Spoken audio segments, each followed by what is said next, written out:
হাদিসের রাবী হচ্ছে আনাস রাদিয়াল্লাহু তাআলা, তিনি বলেন আমি রাসূল সাল্লাল্লাহু আলাইহি ওয়াসাল্লামকে বলতে শুনেছি কিয়ামতের আলামত সময়ের মধ্যে রয়েছে, অর্থাৎ 6টি কিয়ামতের আলামতের কথা বলা হয়েছে।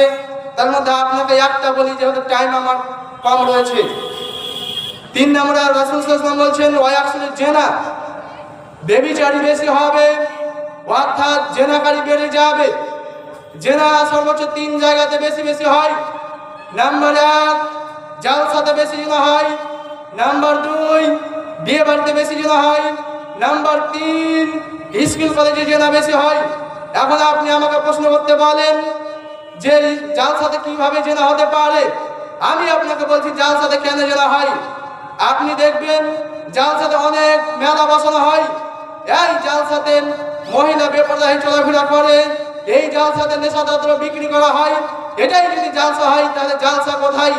যে জালসাতে 5 জন ছেলে মেয়েকে হেদায়েত করার জন্য সেই জালসাটা করা হয়, সেই জালসাতে 50 জন ছেলে মেয়েকে পথভ্রষ্ট করা হয়। কি করে আপনাকে আমি দেখাই?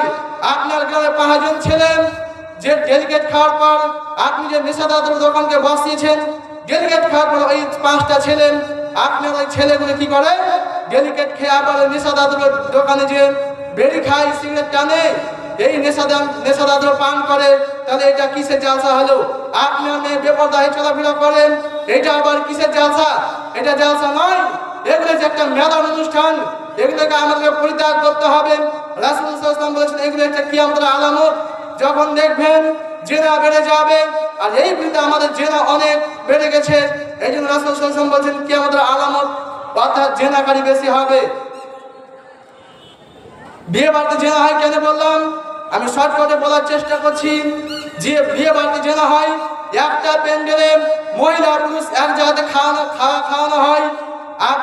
একজন বেপরদা মহিলা সেই জায়গাতে বসে খানা খায়, একজন ভদ্র পুরুষ সেই জায়গাতে বসে খাওয়া হয়। একজন বেপরদা মহিলার দিকে যখন সে বেপরদা না পুরুষ যখন তাকায়, ওই তাকাটাই হচ্ছে জেনা। স্কুল কলেজে জেনা হয় কেন বললাম?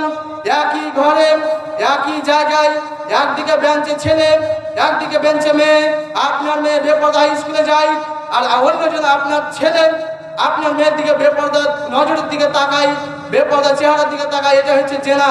তাহলে এই জেনা আমাদের সমাজে অনেক ছড়িয়ে গেছে, অনেক জেনা ছড়িয়ে গেছে।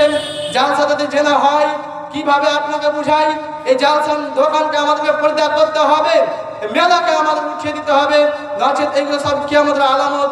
আমাদেরকে সময় থাকতে থাকতে এগুলি পরিত্যাগ করতেই হবে।